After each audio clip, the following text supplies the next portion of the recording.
Semoga semuanya dalam keadaan sehat dan tetap dilindungi oleh Allah Subhanahu wa Ta'ala. Kali ini saya dari Agung Sana kita akan belajar tentang sosiologi mengenai interaksi sosial yang berhubungan dengan empati di masyarakat.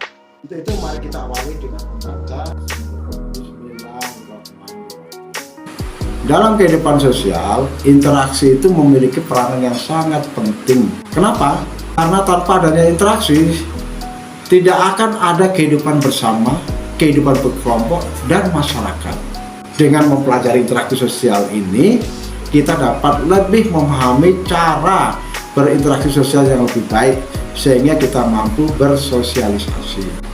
Jadi, di pertemuan kali ini, topik penting yang akan kita bahas yaitu yang pertama, perkembangan empati, ciri-ciri dan faktor empati, contoh empati dan ciri-ciri orang berempati tinggi. Perkembangan empati memiliki 4 jenis, yaitu yang pertama empati emosi. Timbul karena seseorang tidak bisa membedakan antara diri sendiri dengan dunianya. Misalnya bayi usia 0 sampai 1 tahun biasanya akan ikut menangis. Yang kedua, empati egosentrik. Pada masa balita atau di bawah usia 5 tahun, seorang anak mulai bisa membedakan bahwa kesedihan itu bukan miliknya. Kesusahan yang sedang menimpa orang lain bukan kesusahannya sendiri. Di mana hal ini karena perkembangan kognitif memang belum matang, tetapi secara naluri mereka akan mencoba membantu meski belum mengetahui pasti hal yang dilakukan. Yang ketiga, empati kognitif. Dimulai pada masa usia 6 tahun, seorang anak mulai memandang dari perspektif orang lain. Jenis yang satu ini tidak memerlukan komunikasi emosi seperti menangis. Baik diperlihatkan atau tidak, seseorang anak sudah mulai mengerti. Yang keempat, empati abstrak. Saat masih anak-anak akan berakhir di usia 10-12 tahun. Empati tidak hanya ditujukan pada orang yang dikenal atau sering ditemui. Empati memiliki beberapa ciri-ciri di antaranya, yaitu yang pertama, kemampuan memahami orang lain. Perilaku yang ini multifaktor, dipengaruhi oleh banyak hal diri sendiri secara natural sehingga akan merasakan hal yang sama, mampu membaca keadaan serta memahami apa yang dipikirkan dan dirasakan orang lain. Karena mampu memahami perbincangan menjadi lebih nyambung, lawan bicara menjadi ikut senang. Namun, ada masanya ketika seorang tidak dapat memahami perasaan orang lain. Bukan itu empati, melainkan hanya tidak mengerti ketika melihat seseorang sedang merasakan emosi tertentu. Yang kedua, memahami bahasa isyarat. Mengapa bahasa isyarat sangat penting? Karena emosi seseorang dapat dilihat melalui gelagat, sehingga gerakannya dapat berbicara. Misalnya ketika kita sedang bahagia, seseorang akan terlihat lebih ceria dan bersemangat, sedangkan saat sedih, orang akan cenderung murung dan lesu. Yang ketiga, peran yang dilakukan. Empati akan mewujudkan suatu kenyataan dan aksi terhadap perasaan yang dirasakan. Namun, tidak semua orang dapat merespon perasaan orang lain ketika sedih dan mendengarkan, dan ada pula yang abai lalu pergi. Yang keempat, memahami diri sendiri. Pentingnya memiliki empati kepada diri sendiri agar bisa memahami perasaan yang sedang dirasakan, sehingga mampu memunculkan dampak positif terhadap diri sendiri. Seperti ketika marah atau sedang merasakan masalah, diri sendiri boleh menangis atau menceritakan kepada orang lain, asalkan tidak berlarut-larut dalam emosi. Yang kelima, tidak berlarut-larut dalam emosi.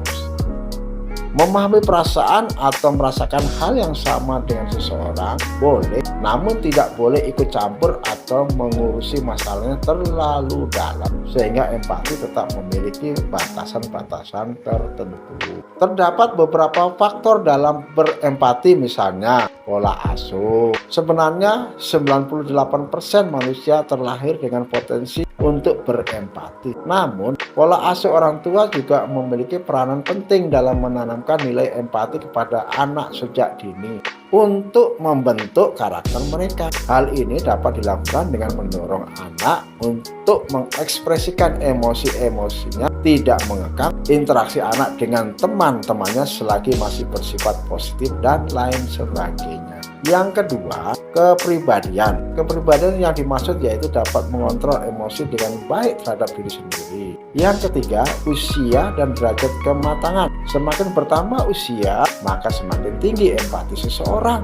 Derajat kematangan seseorang akan lebih tinggi sehingga dapat bersosialisasi dengan baik terhadap sesamanya. Yang keempat, sosialisasi. Misalnya ketika seorang anak sedang bermain dengan teman-temannya, dalam permainan yang diadakan tentu akan ada kerjasama sehingga mampu lebih terbuka. Ketika teman merasa sedih akan sesuatu, diri sendiri akan tergerak untuk menghiburnya. Kemudian anak dapat membantu permasalahan teman jika membutuhkan bantuan. Bantu dengan kemampuan yang dimiliki, tetapi tetap dalam hal dan cara yang baik. Contohnya ketika kita dapat berita duka dari salah satu teman, yang lain akan merasakan berempati atau berbelasungkawa terhadap teman yang terkena duka tersebut. Contoh lainnya seperti menjenguk teman yang sakit, mengumpulkan sumbangan sukarela untuk korban bencana, dan beberapa aksi positif lainnya yang menunjukkan empati terhadap seseorang. Di antara orang-orang yang memiliki empati, terdapat beberapa ciri orang yang mempunyai empati tinggi seperti mempunyai sensitivitas tinggi, memiliki intuisi tinggi, cenderung menyendiri, mengambil peran, kontrol emosi. Baik, jadi dari pemaparan tadi kita dapat simpulkan bahwa empati merupakan salah satu hal yang sangat penting dalam melakukan interaksi sosial di masyarakat. Lalu bagaimana cara kita membangun empati? Empati dapat kita tanam dan kembangkan yaitu dengan berbagai cara seperti biar lebih peka, dengan tinggi hati, bahkan jika diri menjadi orang lain, menerima perbedaan dan berteman dengan siapa saja serta tidak menghakimi orang lain. Jadi dari pemaparan tadi kita dapat simpulkan bahwa empati merupakan salah satu hal yang sangat penting dalam melakukan interaksi sosial di masyarakat. Lalu bagaimana cara kita membangun empati? Empati dapat kita tanam dan kembangkan yaitu seperti yang lebih peka, misalnya dalam hal kecil seperti dalam lingkup keluarga, bagaimana berempati dengan ayah, ibu, atau saudara, kemudian kepada teman sekolah dan masyarakat. Yang kedua, jangan tinggi hati. Maksudnya tidak bersikap sombong. Belajarlah untuk menjadi pendengar yang baik dan mampu menghargai di lingkungan manapun. Yang ketiga, bayangkan jika diri menjadi orang lain. Dan yang keempat, menerima perbedaan dan berteman dengan siapa saja serta tidak menghakimi orang lain. Dari pemaparan di atas harus kita tanamkan dengan baik dalam diri sendiri, karena pada dasarnya kita hidup dan dilahirkan tidak dapat terlepas dari yang namanya berinteraksi dengan orang lain.